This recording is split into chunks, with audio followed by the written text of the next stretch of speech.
Hello student, बहुत बहुत स्वागत है। यूपी बोर्ड क्लास 10 के विद्यार्थी हैं और इस बार बोर्ड एग्जाम 2023 देने वाले हैं। तो आज की इस वीडियो में देखिए अर्धवार्षिक परीक्षा 2022-23 देखिए, यानी कि यहाँ फेयरली एग्जाम पेपर है और कक्षा 10 यहाँ पे लिखा है विषय हिंदी।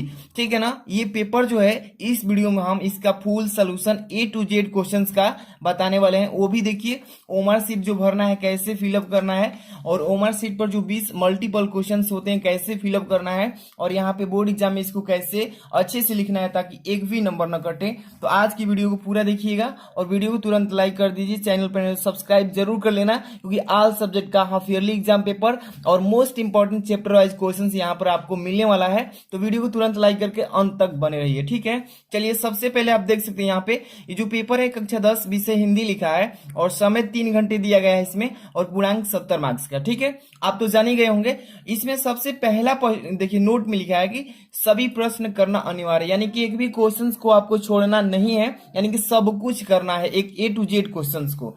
तो चलिए सबसे पहले नंबर यहाँ पे देख सकते हैं बहुविकल्पीय क्वेश्चन मिलेंगे, एक से लेकर के कितने, तो 20 क्वेश्चंस, केवल मल्टीपल क्वेश्चन, यानी कि इसको बोलते हैं बहुविकल्पीय 20 क्वेश्चन, और इसको ओमर शीट पर फिलअप करना है। ठीक है, तो अभी हम सिखाएंगे कैसे करना है। चलिए एक एक क्वेश्चन को अभी शुरुआत करते हैं और कैसे फिलअप करना है ये भी चीजें हम आपको सिखाएंगे।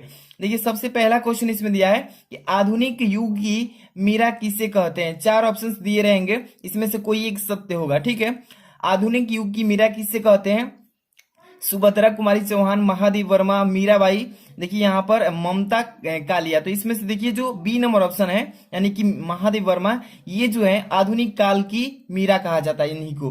तो ये जो ऑप्शन है बी नंबर वाला ये सही है। तो कैसे फिलअप करना है, ये देखिए ये जो चीज है ना कि जनपद, ये विद्यालय कोड मतलब कि जितने भी चीजें इसका मैं वीडियो ऑलरेडी बना चुका हूं, ये कैसे फिलअप करना है। अगर उसे अभी तक नहीं देखे हैं ओमर शीट कैसे फिलअप करें, तो यहाँ पर पेन पर आई बटन पर क्लिक करके देख सकते हैं, या डिस्क्रिप्शन में लिंक है वहां से भी देख सकते हैं। लेकिन यहाँ पर देखिए जो नीचे दिया है ना कि प्रश्नोत्तर के चारों विकल्प में से जो सही हो उसे गोले को काला करना है, वो भी ब्लैक पेन से। ठीक है, तो यहाँ पर देखिए पहला क्वेश्चन दिया है ना, दिख रहा होगा आपको साफ साफ। यहाँ पे पहला क्वेश्चन के 4 विकल्प A B C D, इसमें से कौन सा सही है, देखिए बी नंबर सही है ना। तो यहाँ पे बी नंबर जब सही है तो बी नंबर वाला को यहाँ पे गोला पार देना है। ठीक है, ऐसे ही साफ साफ भरना है, और ये नहीं गलती करना है कि एक बार इस पर गोला पार दिए और दूसरा प्रश्न का फिर उसी में का ऑप्शन अगर ये वाला आप सही लगा रहे हैं दोबारा, तो ये गलती हो जाएगा, इसी को सही माना जाएगा। तो एक बार सोच समझ कर सही जवाब देना है, नहीं तो गलती हो सकता है। अब देखिए मैं डायरेक्ट क्वेश्चन का आंसर बताऊंगा। ठीक है, ऑप्शन नहीं पढ़ूंगा। ठीक है, अब चलिए यहाँ पे दूसरा नंबर क्वेश्चन क्या लिखा है, द्विवेदी युग किसके नाम पर रखा गया है। तो द्विवेदी युग जो है ना महावीर प्रसाद द्विवेदी जी के नाम पर रखा गया है। यहाँ पे सी नंबर जो ऑप्शन है आचार्य महावीर प्रसाद द्विवेदी, सी नंबर वाला ऑप्शन सही है। तो यहाँ पे हम लोग दूसरा क्वेश्चन का सी नंबर को गोला इस तरीके से फिलअप कर देंगे, वो भी ब्लैक पेन से करना है। ठीक है ना, ध्यान रखिएगा। चलिए इसके बाद तीसरा क्वेश्चन, साहित्य लहरी के रचनाकार कौन है। तो यहाँ पे सूरदास जी हो जाएंगे, यानी पहला ऑप्शन जो है करेक्ट है। तो यहाँ पे पहला नंबर यहाँ पे तीसरा का दिख रहा है ना, तीसरा का पहला ए नंबर ऑप्शन को गोला पार लीजिएगा। इसी तरीके से करना है, टाइम मैनेजमेंट करके अच्छे से सोच समझ के आंसर याद करना है।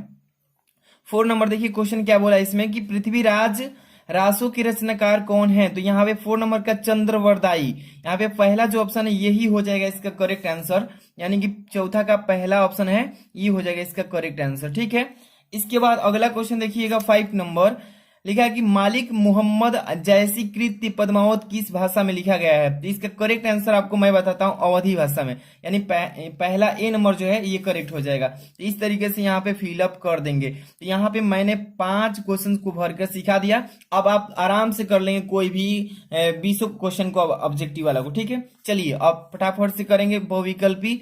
6 नंबर क्वेश्चन क्या बोला है कि कामायनी महाकाव्य के रचयिता कौन है। तो यहाँ पे हो जाए जयशंकर प्रसाद जी, यहाँ पे बी नंबर सही है। ठीक है, तो यहाँ पे बी नंबर भर लेंगे। अब देखिए यहाँ पे 6 नंबर का बी नंबर है ना, इस तरीके से मैं सब भर दिया हूँ। ठीक है, अब इसमें अब मैं नहीं बताऊंगा, अब डायरेक्ट यहाँ पे आंसर आपको याद करा देता हूँ। ठीक है, तो यहाँ पे देखिए 7 नंबर क्वेश्चन लिखा है गोदान उपन्यास के लेखक कौन है। यहाँ पे चारों ऑप्शन में से जो है आपका प्रेमचंद्र, बी नंबर ये हो जाएगा इसका करेक्ट आंसर। ठीक है, ऑप्शंस पढ़ेंगे तो ज्यादा इसमें टाइम इन्वेस्ट होगा, डायरेक्ट इसका क्वेश्चन का आंसर बताते चल रहा हूं कि अभी आगे क्वेश्चन बहुत करना है। ठीक है, 8 नंबर क्वेश्चन दिया है कि सरस्वती पत्रिका के संपादक कौन है। सरस्वती पत्रिका के संपादक कौन है? तो यहाँ पे हो जाएगा आचार्य महावीर प्रसाद द्विवेदी। ए नंबर जो ऑप्शन है ये करेक्ट हो जाएगा। ठीक है, यहाँ पे 9 नंबर लिखे है रामचरितमानस के कुल कितने खंड हैं? रामचरितमानस में कुल 7 खंड है, यानी कि बी नंबर ऑप्शन जो है करेक्ट हो जाएगा। नेक्स्ट क्वेश्चन चलते हैं, देखिएगा 10 नंबर की कठिन काव्य का प्रेत किसे कहा जाता है? देखिए कठिन है, ठीक है ना, कठिन काव्य का प्रेत किसे कहा जाता है? तो केशवदास जी को। पहला जो ऑप्शन है केशवदास, ये करेक्ट आंसर है। यहाँ पे 11 नंबर प्रिय प्रवास के रचनाकार कौन है? तो इसका करेक्ट आंसर मैं बताता चलूंगा डायरेक्टली, अयोध्या सिंह उपाध्याय हरिऔध जी, यानी ये जो है डी नंबर ऑप्शन ये करेक्ट आंसर होगा। ठीक है, नेक्स्ट क्वेश्चन 12 नंबर दिख रहा होगा आपको, 12 नंबर कि रासों की, यहाँ पे ध्यान दीजिएगा, रासों की कुल कितनी संख्या होती है? रासों की कुल संख्या पूछा गया है तो 9 होती है। कितनी? 9 होती है, सी नंबर। यानी कि देखिए रासों की कुल संख्या 9 होती है भारत में, यानी कि नेट शास्त्र से, यानी कि जो नाट्य शास्त्र है उसमें मूलतः 9 रासों की संख्या को रखा गया, यानी 9 हो जाएगा, यानी कि सी नंबर ऑप्शन सही है। 12 नंबर का सी, देखिए हम उमेर सीट में 12 नंबर पे आइए, 12 का सी भरा गया है, भरा है ना। इसी तरीके से आपको अच्छे से फिलअप करना है, एक भी माइनर मिस्टेक नहीं करना है, सोच समझकर आंसर देना है। 13 नंबर क्वेश्चन, प्रत्यय के कितने भेद होते हैं? यहाँ पे 4 ऑप्शंस दिए हैं, प्रत्यय के कितने भेद होते हैं? तो देखिए 2 भेद होते हैं। ठीक है, तो 2 भेद पर यहाँ पे टिक कर लेंगे, सॉरी 2 भेद होते हैं, तो सी नंबर वाला है ना, ये वाला यहाँ पे होगा सी नंबर, 2 भेद होते हैं। ठीक है, इसके बाद यहाँ पे चौराहा में कौन सा समास है? चौराहा जो है इसमें कौन सा समास है? तो द्विग समास है, द्विग समास, यानी कि देखिए यहाँ पे समास पूछा गया है, द्विग समास कौन सा है? सी नंबर, द्विग समास सी नंबर पे है, 14 का सी नंबर। देखिए यहाँ पे 14 का यहाँ पे सी नंबर भरा गया है ना। इस तरीके से फिलअप करने हैं आपको सारे मल्टीपल क्वेश्चंस को। ठीक है, आगे चलेंगे। यहाँ पे क्वेश्चन दिया है 15 नंबर कि गेहूं का तत्सम शब्द क्या होता है? गेहूं का तत्सम शब्द पूछा गया है तो गोधूम होता है। क्या है? बी नंबर ऑप्शन जो है करेक्ट हो जाएगा। अच्छे से तैयारी कीजिए, बोर्ड एग्जाम में आप अच्छा नंबर लाएंगे। ठीक है, आगे देखिए 16 नंबर क्वेश्चन, मनोज किस शब्द का प्रवाची है? मनोज किस शब्द का प्रवाची है? तो कामदेव का है। ठीक है ना, पहला ही ऑप्शन सही है इस प्रश्न का। यहाँ पे 17 नंबर क्वेश्चन लिखा है कि च का उच्चारण स्थान बताइए। च जो है ये उच्चारण किस स्थान से किया जाता है? कंठ से, तालु से, दंत से, ओष्ठ से, तो ये तालु से किया जाता है च। ठीक है ना, तालु का प्रयोग होगा। यहाँ पे अगला क्वेश्चन देखिएगा 18 नंबर कि स्वागतम का संधि विच्छेद क्या होगा? तो सुधन आगतम होता है। ठीक है, पहला नंबर ही गलती है, इसमें सुधन आगतम दिया है, इसमें लिखा है सुधन आगतम। यहाँ पे जो बी नंबर है ये करेक्ट हो जाएगा, सुधन आगतम होगा। ठीक है ना, अहलंत रहेगा लास्ट में, ये ध्यान रखिएगा।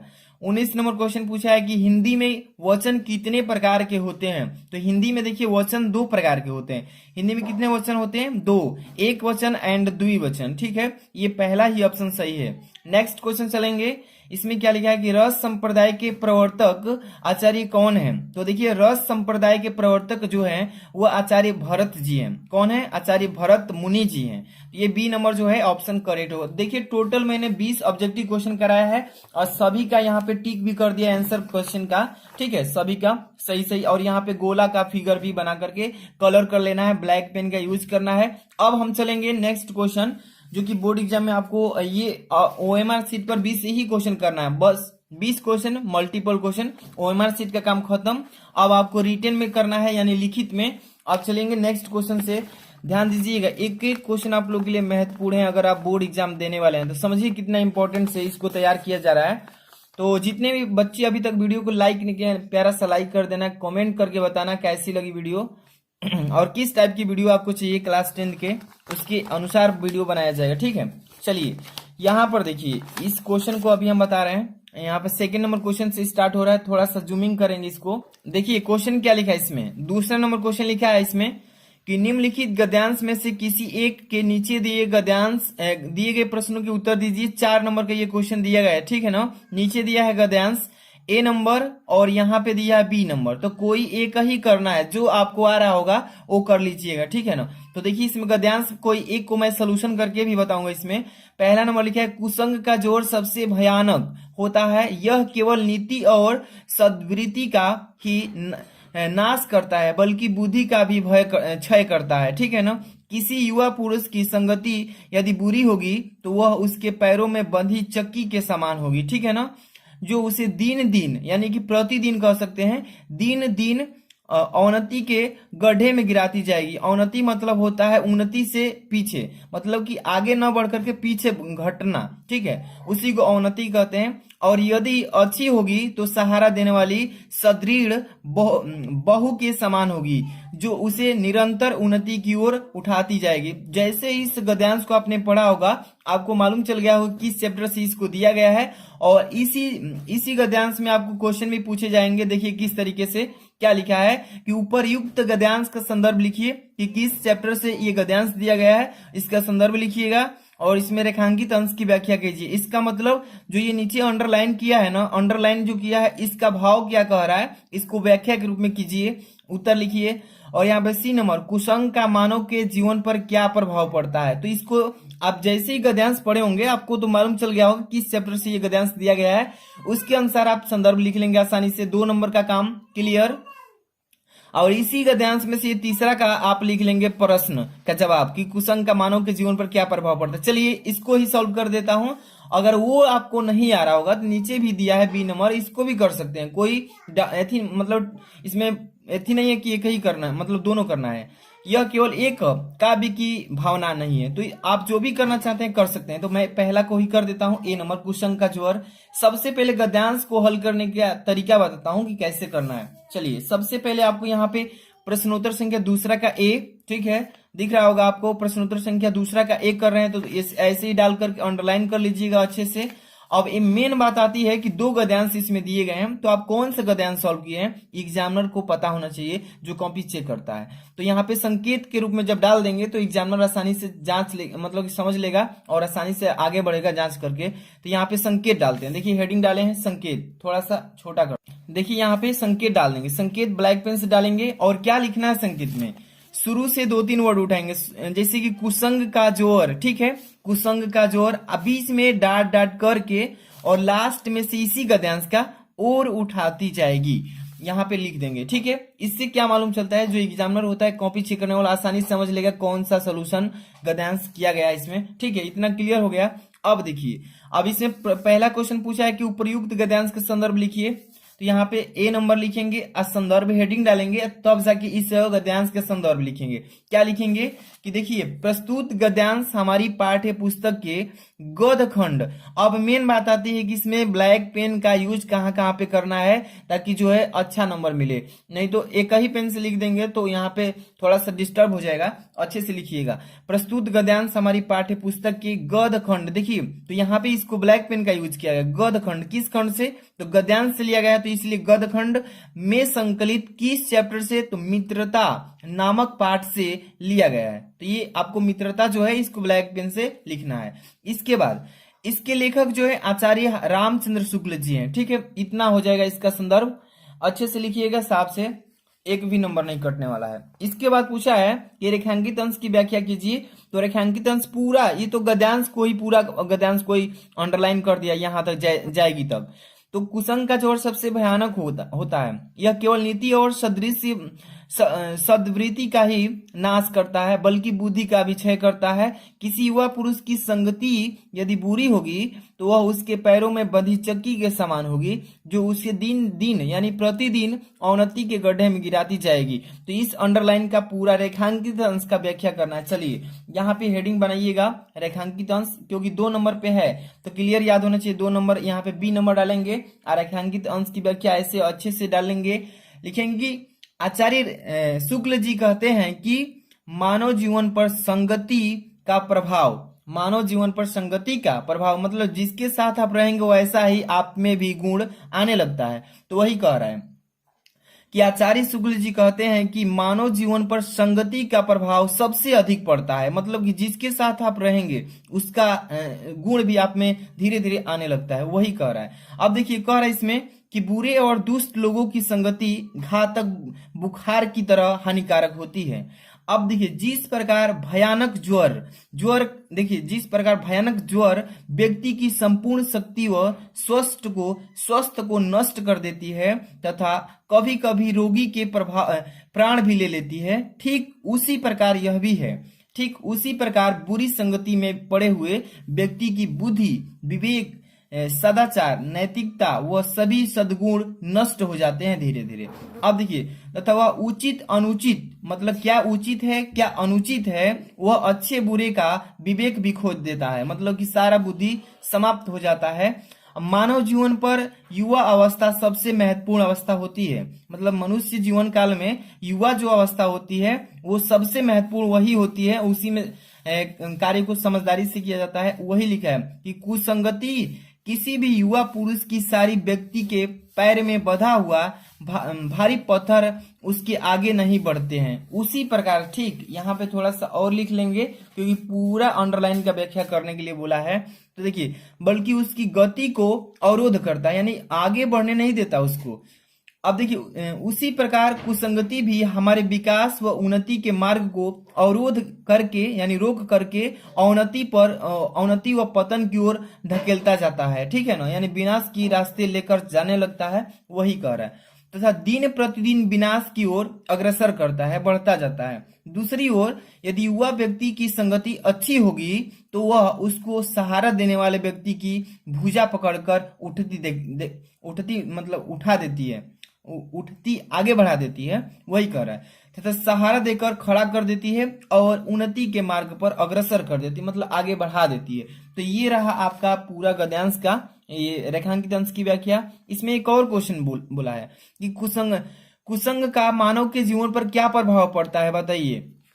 तो सी नंबर क्वेश्चन है, तो यहाँ पे आंसर लिखेंगे कि कुसंग का मानव के जीवन पर निम्न प्रभाव पड़ता है। कौन सा? तो एक नंबर पहले कि व्यक्ति पतन के गड्ढे में गिर जाता है, ठीक है। दूसरा, व्यक्ति का सदाचार नष्ट हो जाता है, यानी कि जो भी उसके व्यवहार अच्छे हैं वो सभी खत्म हो जाते हैं और वह दुराचार करने लगता है, मतलब कि अभद्र कार्य।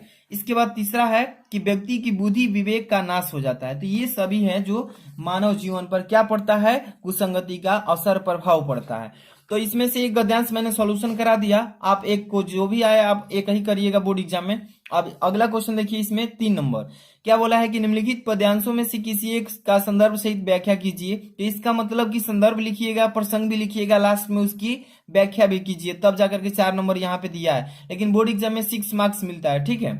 यहाँ पे देखिए ए नंबर में दिया है कि उधो मन न भाई 10-20 एक हुतो सो गए श्याम संग को अवरोध हो ईस। अब लिखा इंद्री स्थिल भई केशव बनु जेओ देही बिनु शीस आशा लागी रहती तन श्वासा जीवही कोटि बरिस तुम सौ सखा श्याम सुंदर के सकल जुग के ईस सुर हमारे नंदन, यहाँ पे लिखा है नंदन नंद बिन और नहीं जगदीश। तो ये जो है आपका पद्यांश है, यानी पद वाला चैप्टर से इस पद्यांश को लिया गया है और इसका क्या करना है, संदर्भ, प्रसंग, व्याख्या लिखना है। अगर ये आपको नहीं मालूम है तो अथवा में भी दिया है, दोनों में से कोई एक कर सकते हैं, ठीक है। यहाँ पे लिखा है कि चाह नहीं मैं सुरमाला के गहनों में गुथा जाऊं, चाह नहीं प्रेमी माला में विध प्यार को ललचाऊं। तो आप जो आपको इजी लगे, आपको याद हो वही लिखिएगा। तो चलिए मैं पहला ही बता देता हूं, ए नंबर कि उधो मन न भाए 10-20। तो इसको भी करने का तरीका आपको बता ही दिया हूं कि कैसे करना है। सबसे पहले क्वेश्चन नंबर डालेंगे, यानी प्रश्नोत्तर संख्या दिख रहा होगा आपको। 3rd नंबर का ये कर रहे हैं ना, तो ऐसे ही संकेत तो डाल ही लेंगे, मैंने बता दिया फर्स्ट गद्यांश में ही उधो मन, जैसे कि शुरू में 2-3 वर्ड उठाए, लास्ट का 2-3 वर्ड उठाकर बीच में डॉट डॉट कर दिए, क्लियर हो गया। अब इस पद्यांश का संदर्भ लिखेंगे, क्या लिखेंगे, देखिए कि प्रस्तुत पद्यांश महाकवि सूरदास जी के द्वारा रचित, अब यहाँ पे ब्लैक पेन का यूज करेंगे कि किस, तो सूर सागर महाकाव्य से हमारी पाठ्य पुस्तक हिंदी के काव्य खंड में संकलित किस चैप्टर से, तो यानी कि पद शीर्षक से उद्धृत है। शीर्षक का मतलब होता है पाठ, ठीक है ना। तो ये पद वाला चैप्टर से आपको ये पद्यांश को लिया गया है और सूरसागर से, महाकाव्य से। तो ये हो जाएगा आपका संदर्भ। अब देखिए इसमें क्वेश्चन क्या बोला है, प्रसंग भी लिखेंगे इसमें, तो इस पद्यांश का प्रसंग भी लिखेंगे। उधो मन न भाई 10-20, इस पद्यांश के यहाँ पे प्रसंग लिखेंगे, ध्यान से देखिएगा, हेडिंग प्रसंग डालेंगे, ऐसे ही तब लिखेंगे कि प्रस्तुत पद्यांश भ्रमर, देखिए भ्रमर गीत का एक अंश है, भ्रमर गीत का एक अंश है।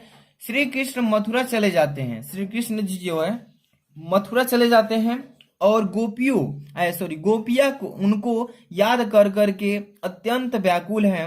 अब श्री कृष्ण उद्धव को गोपियों के पास भेजते हैं और तब जाकर के वह ज्ञान और युग का संदेश ब्रज में पहुंचाते हैं, लेकिन वे उनके इस संदेश को स्वीकार करने में स्वयं को असमर्थ बताती है। तो ये इस पद्यांश का संदर्भ हो गया। अब इसी पद्यांश का आपको लास्ट में एक व्याख्या भी लिखना है, इसको पूरा अच्छे से हिंदी में व्याख्या करके बताना है कि कह क्या रहा है। तो उद्धव मन न भाई 10-20 एक कहू तो सो गए श्याम संग को अवरोध ईस इंद्री स्थिल भई केशव बिनु जेव देहि बिनु शीस आशा लगी रही तन श्वासा जीवही कोटि बरिस तुम सो सखा श्याम सुंदर के सकल जोग के इस सुर हमारे नंद बिन सो नहीं जगदीश। आप इस पद्यांश का व्याख्या लिखेंगे तो यहाँ पे देखिए हेडिंग बनाइएगा व्याख्या, तब लिखेंगे कि गोपिया उद्धव से कहती है, मतलब गोपिया उद्धव से कहती है कि हे उद्धव हमारे 10-20 मन नहीं है। मतलब कि 10-20 कहने का मतलब क्या है अभी मालूम चलेगा कि हमारा जो मन है 10-20 नहीं है, हमारे पास तो एक ही मन था, वह भी श्री कृष्ण के पास चला गया। ठीक है, अब हम किस मन से तुम्हारे द्वारा बताए गए निर्गुण बाह्य की आराधना करें। अर्थात कहने का मतलब जब मन ही नहीं है तो किस प्रकार हम तुम्हारे द्वारा बताए गए धर्म का पालन करें। श्री कृष्ण के बिना हमारी सारी इंद्रियां स्थिर हो गई हैं, मतलब कि कार्य करना बंद कर दी है, रुक गई है। अब इसमें थोड़ा सा और लिखेंगे, ध्यान दीजिएगा। अर्थात कहने का मतलब है कि देखिए शक्ति विहीन, मतलब कि सारा शक्ति भी समाप्त हो चुकी है और निर्बल हो गई है, मतलब कमजोर हो गई है। अब देखिए इस समय उनकी स्थिति ठीक वैसी हो गई है जैसे बिना सिर के प्राणी की हो जाती है। श्री कृष्ण के बिना हम निष्प्राण हो गए हैं। तो इस पद्यांश का हम लोग व्याख्या भी कर दिए। अब हम लोग आगे क्वेश्चन में चलेंगे। आप लोग समझ में आ रहा होगा, जो बच्चे वीडियो को लाइक नहीं किए हैं लाइक कर देना, और इसका पीडीएफ अगर चाहिए आपको तो टेलीग्राम ज्वाइन कीजिएगा, डिस्क्रिप्शन में लिंक पड़ा है, और चैनल पर सब्सक्राइब जरूर कर लेना, डेली आपको वीडियोस प्रोवाइड करेंगे। यहाँ पे 4 नंबर क्वेश्चन देखिएगा, इसमें क्या लिखा है कि 4 का ए नंबर कि निम्नलिखित लेखकों में से किसी एक लेखक का जीवन परिचय और दीजिए, और लास्ट में पूछा है कि किसी एक का रचना भी लिखिएगा, तो अब जाकर के आपको नंबर मिलेगा। तो यहाँ पे कितने ऑप्शन है, ए बी सी 3 ऑप्शन है, तीनों में से किसी एक का लेखक का जीवन परिचय लिखिएगा। ठीक है, आचार्य रामचंद्र शुक्ल जी का, जयशंकर प्रसाद जी का, डॉक्टर राजेंद्र प्रसाद, तो तीनों में से किसी एक का आप लिख लीजिएगा, याद कर लीजिएगा। इसमें हम नहीं बताए हैं वीडियो, लेकिन डाल चुके हैं इन सबका जीवन परिचय का। अब यहाँ पे बी नंबर निम्नलिखित कवियों में से किसी एक कवि का जीवन परिचय दीजिए तथा उनकी एक किसी रचना का नाम लिखिए। सूरदास, तुलसीदास, महादेव वर्मा, तो इन तीनों में से किसी एक कवि का जीवन परिचय लिखना है और लास्ट में एक रचना भी लिखना है, तब जाकर के फुल नंबर मिलता है। तो तैयारी अच्छे से कीजिए, ऐसा ही सेम पेपर आएगा बोर्ड एग्जाम का। हो सकता है इसमें से काफी क्वेश्चन बोर्ड एग्जाम में सेम टू सेम फंसेंगे। ठीक है, हाफ ईयरली एग्जाम वाला। 5 नंबर क्वेश्चन ध्यान दीजिएगा, लिखा कि निम्नलिखित संस्कृत गद्यांशों में का संदर्भ सहित हिंदी में अनुवाद कीजिए। यहाँ पे 4 नंबर का दिया है हाफ ईयरली एग्जाम में। लिखा कि वाराणसी सुविख्यात प्राचीन नगरी एवं विमला सखिलयम यह गड्यम कुले कुले स्थिता। अब लिखे अस्या घृणाम वल्याकृत्य पंक्तितः, इसके बाद धौलायम चंद्रिकायम बहुराजते, इसके बाद अगणिता पर्यटका सदुरस्य भय, इसके बाद देश भय नित्यम अत्रम आयांति आस्या, इसके बाद घटानाश्चे शुभम विलोक्य एवं बहु प्रशंसति। इस गद्यांश का मतलब ये संस्कृत का गद्यांश है, इस संस्कृत के गद्यांश का आपको संदर्भ लिखना है, इसका व्याख्या करना है। ठीक है ना, चलिए जैसे इसने इसको पढ़ा है तो आपको इसका संदर्भ मालूम होगा तो अच्छे से लिख ही लेंगे। नहीं तो यहाँ पे देखिए मैं बता रहा हूँ कि प्रश्नोत्तर संख्या 5 का ए, ये संस्कृत का गद्यांश है, इसका संदर्भ कैसे लिखेंगे इस गद्यांश का, तो देख ही रहे हैं। ये आपका संस्कृत का गद्यांश वाराणसी सुविख्यात, यानी कि आपका उसी चैप्टर से। यहाँ पे संदर्भ लिखेंगे कि प्रस्तुत गद्यांश हमारी पाठ्य पुस्तक के संस्कृत खंड, कौन से खंड से, तो संस्कृत के खंड से, संस्कृत खंड में संकलित वाराणसी नामक पाठ से लिया गया है। ठीक है, कौन से चैप्टर से, वाराणसी नामक पाठ से लिया गया है।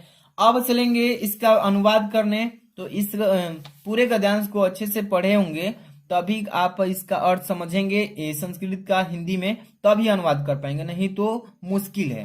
तो यहाँ पे देखिए अनुवाद करेंगे इसका कि वाराणसी बहुत प्रसिद्ध पुरानी नगरी है, ठीक है।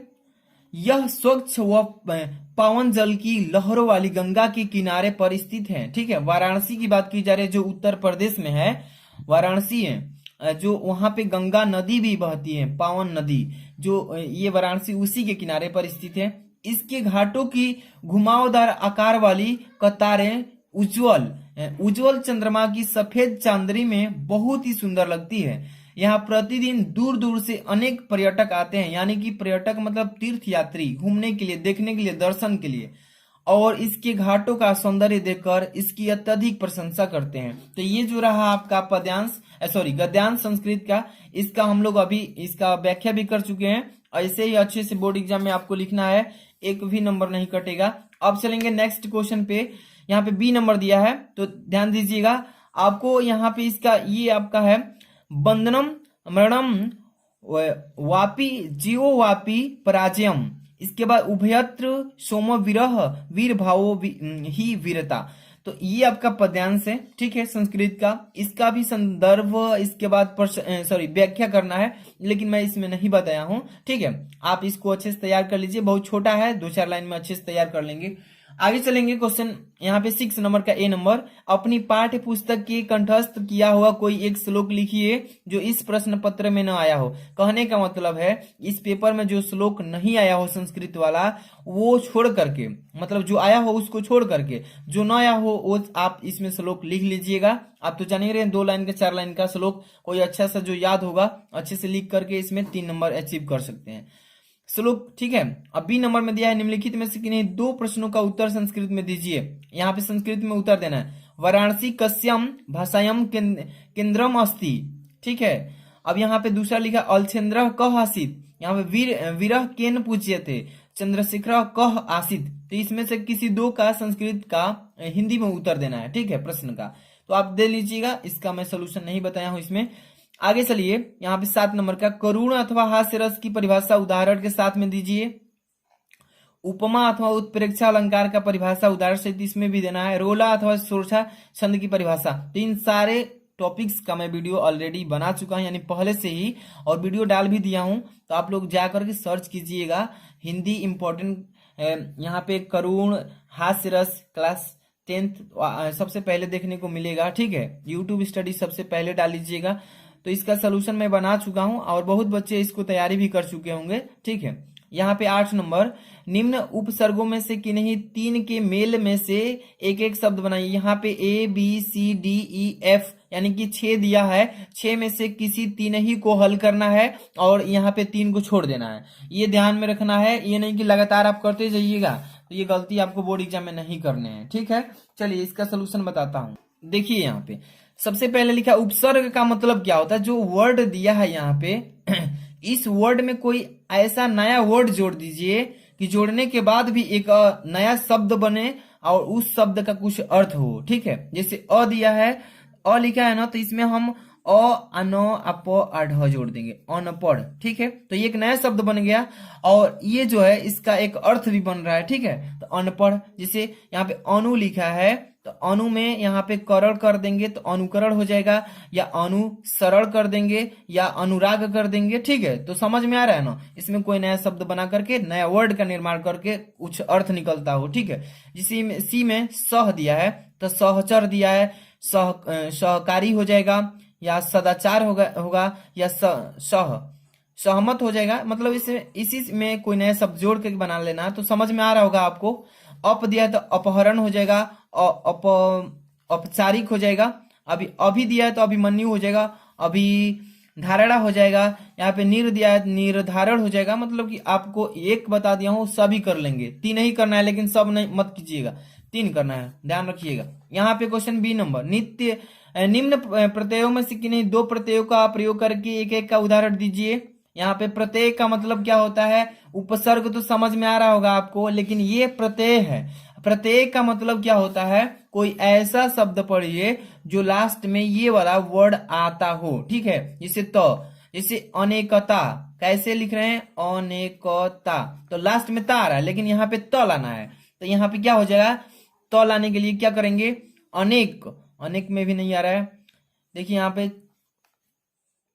जैसे कि इसमें हम सहमत भी लिख सकते हैं, सहमत, लास्ट में तो आ रहा है ना सहमत। ऐसे ही कोई ऐसा वर्ड जोड़ना है इस की लास्ट में ये वाला वर्ड आता हो तो इसी को प्रत्यय बोलते हैं, ठीक है। जैसे ई लिखा है तो मिठाई, ठीक है, तो लिखा है तो महत्व, हट लिखा है तो घबराहट, आई लिखा है तो मिठाई, पढ़ाई, लिखाई सब हो जाएगा, लास्ट में ये वर्ड आना चाहिए, इसी को बोलते हैं प्रत्यय। तो इसमें से किसी दो को ही करना था, ध्यान रखिएगा। अब चलेंगे यहाँ पे सी नंबर पे कि नहीं, दो का समास विग्रह कीजिए और तथा समास का नाम भी लिखिएगा। समास विग्रह का मतलब क्या होता है, देखिए जैसे पहला नंबर दिया है दो ही करना है, माता पिता, चौराहा, दशानन, सप्ताह, भरपेट हो जाएगा। तो इसमें से किसी दो को करना है, माता पिता, तो इसमें केवल और जोड़ देंगे, माता और पिता, क्या हो जाएगा समास विग्रह।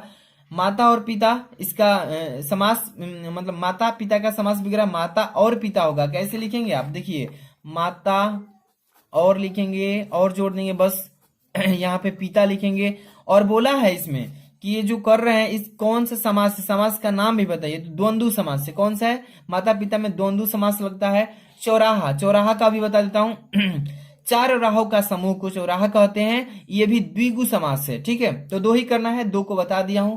आगे चलेंगे, इसमें डी नंबर, निम्नलिखित में से कि नहीं दो शब्दों के तत्सम रूप लिखिए। तत्सम रूप का मतलब जैसे आंख लिखा है, कपड़ा, श्रृंगार, कुआं, गेहूं, इसमें से किसी दो को ही करना है। तो जैसे आंख लिखा है तो आंख क्या क्या होगा, अक्षी होता है। क्या होता है, तत्सम रूप अक्षी होता है। आंख का क्या होता है, अक्षी होता है। यहाँ पे कपड़ा लिखा है तो करपट होता है। क्या होता है, करपट, याद रखिएगा, करपट, करपटक, सॉरी करपटक होता है, ठीक है। यहाँ पे तो दो करना है और सब छोड़ देना है बाकी। आगे चलेंगे, आगे वाला क्वेश्चन पे ध्यान दीजिएगा आप सभी। क्या लिखा है इसमें कि नहीं दो शब्दों के दो दो प्रवाची शब्द दीजिए। तो गणेश, अतिथि, सूर्य, कोयल, सरस्वती। तो यहाँ पे 5 दिया है लेकिन दो को करना है। और ये ध्यान रखिएगा एक शब्द के दो दो प्रवाची देने हैं आपको, ठीक है। जैसे लिखा है गणेश, गणेश का क्या होता है, गणपति होता है, विनायक होता है, लंबोदर होता है, बहुत सारा होता है, आप जानते ही होंगे। गणेश भगवान की प्रवाची शब्द बताना है। अतिथि, अतिथि का मतलब मेहमान होता है, पहुना होता है, ठीक है। भगवान के भी समान होते हैं अतिथि, तो इसको भी लिख सकते हैं, ठीक है। आगे चलेंगे, 9 नंबर, ए नंबर लिखा है कि निम्नलिखित में से किन्हीं दो संधि विच्छेद कीजिए तथा संधि का नाम दीजिए। मतलब कि यहाँ पे 5 दिया है ई नंबर तक, तो इसमें से किसी दो को ही करिए और संधि विच्छेद करने के ठीक बाद आपको संधि का नाम भी बताना है। इसे प्रत्येक कह, लास्ट में की मात्रा है तो प्रतिधन एक कह, और ये यण संधि में आएगा, ठीक है। अब स्वागतम का सुधन आगतम, ये भी यण संधि में आएगा। तो दो ही करना था, दोनों बता दिए। चलिए नेक्स्ट क्वेश्चन, निम्नलिखित शब्दों के तृतीय विभक्ति एक वचन, यानी मति दिया है अथवा नदी दिया है, तो मति कीजिए या नदी कीजिए, ठीक है, ए नंबर वाला में से। बी नंबर वाला में फल दिया है, मधु दिया है, तो दोनों में से कोई एक ही करना है। तो चलिए मति का बता देता हूं। मति का यहाँ पे क्या पूछा है कि तृतीय विभक्ति में और एक वचन में बताइए क्या होता है। मति का क्या होता है, तो याद होना चाहिए, मति का होता है आपको मत्या। क्या होता है, देखिए लिख देता हूं, क्या होता है, म आधा तो या, क्या होता है, मत्या होता है। फल का तृतीय विभक्ति पूछा है, एक वचन पूछा है, तो फल का होता है फलेम। क्या होता है, फलेम, तृतीय विभक्ति एक वचन में फलेम होता है। तो क्लियर हो गया ना। अब चलिए जो भी आपको आए अच्छा से याद रहे वो लिख लीजिएगा। सी नंबर, निम्नलिखित में से कि नहीं दो की धातु लकार पुरुष तथा वचन लिखिएगा। यहाँ पे पठिश्यामः, अपठत, तो देखिए दो ही को करना है। तो पठिश्यामः जो है ना ये लिट लकार उत्तम में और बहुवचन में चला जाएगा, ठीक है। और अपठत जो है ये लड लकार प्रथम में जाएगा और एक वचन में जाएगा, ठीक है। तैयारी कर लीजिएगा। यहाँ पे डी नंबर, निम्नलिखित वाक्यों में से किसी दो शब्दों का संस्कृत में अनुवाद कीजिए। जैसे गुरु को प्रणाम करता हूँ, पेड़ से पत्ते गिरते हैं, इसके बाद विद्यालय हमारा घर है, छात्र विद्यालय जाते हैं, ताजमहल यमुना किनारे पर स्थित है, सीता घर जा रही है। तो इसमें से 6 दिया है, इसमें से किसी आपको 2 का ही जवाब संस्कृत में देना है। तो अच्छे से तैयारी कर लेना। आगे चलेंगे 10 नंबर क्वेश्चन पे क्या लिखा है, ध्यान से देखिए, इंपॉर्टेंट होता है। यहाँ पे 5 नंबर का दिया है लेकिन बोर्ड एग्जाम में ये 6 नंबर का आता है, ध्यान रखिएगा। देखिए निम्नलिखित विषयों में से किसी एक विषय पर निबंध लिखिए। फर्स्ट नंबर दिया है राष्ट्र प्रेम की भावना, यहाँ पे बी नंबर लिखा है वृक्षारोपण का महत्व, सी नंबर बेरोजगारी की समस्या और डी नंबर दहेज प्रथा। तो इसमें से मैं बता देता हूं इंपॉर्टेंट कौन है जो बोर्ड एग्जाम में भी 100% आएगा। तो एक राष्ट्र प्रेम की भावना बोर्ड एग्जाम में ऑप्शन में देखने को 100% मिलेगा, और एक बेरोजगारी की समस्या वाला। दोनों को अच्छे से तैयार कर लेना, पेपर में भी आएगा बोर्ड एग्जाम में, तो इसको दोनों को तैयार कर लेना। हाफ ईयरली में तो आया है, तो आप अच्छे से तैयारी कर लेंगे। 11 नंबर क्वेश्चन, अपने पठित खंड काव्य के आधार पर निम्नलिखित प्रश्नों में से किसी एक प्रश्न का उत्तर दीजिए, जो कि 3 नंबर का आता है।